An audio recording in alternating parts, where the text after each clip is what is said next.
Hello mga lods, hello mga boss idol. Another video na naman tayo mga boss idol. Bago ko simulan to, shout out muna kay Kurt Season. Solid na subscriber natin si Kurt Season. Maraming salamat Kurt Season sa suporta sa channel natin. Sana patuloy kang sumusuporta sa channel natin. At marami pa tayong mga video na mai-upload. Tingnan niyo mga boss idol, oh. Ito yung mga gagamba ko, nilagay ko sa sanga ng kahoy. Yan, oh. Pinapainitan ko, pinapahanginan ko. Umabot din yan ng 3 oras yata yun. Napapainit, pagpapahangin. Maganda ganyan gawin kasi para maging fresh ulit yung gagamba. Kasi yung mga gagamba niyan, may iba dyan mag-iisang buwan na, may iba dyan na 3 linggo na, may iba dyan na 2 linggo na. Pinakabago niyan 2 linggo. Kaya ganyan ginagawa ko para maging fresh ulit. Yan, tingnan nyo yan. Tingnan lang sa video, may mahagip dyan na mga gamba. Malaki yung iba niyan. May TM, may Trisira, may good size, may US, tsaka may jumbo.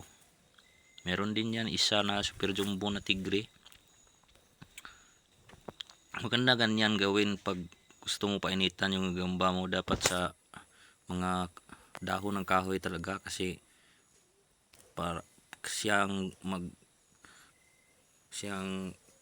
bahala, yung gagamba na bahala kung gusto niyang painit o di kaya gusto niyang magtago sa dahon, kasi di natin alam kung gusto ng gamba, kung gusto ba niyang magpainit o gusto niyang magtatago sa dahon. Yan, may iba niyan. May iba yan nagtatago sa dahon, may iba rin na nagpapainit talaga. Yan, magandang gawin para mag-fresh ulit yung gagamba. Parang bago na ulit. Maganda rin ganyan ginawa ko, kasi nung binalik ko na sa pitak ng gamba, pinapahinga ko. Tapos nung pinaakyat ko ulit sa stick, ang bilis na ng kilos. Parang bago talaga.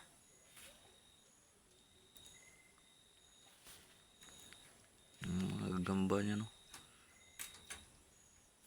3 oras din akong nagkabantay diyan, kasi maraming manok dito sa amin. Baka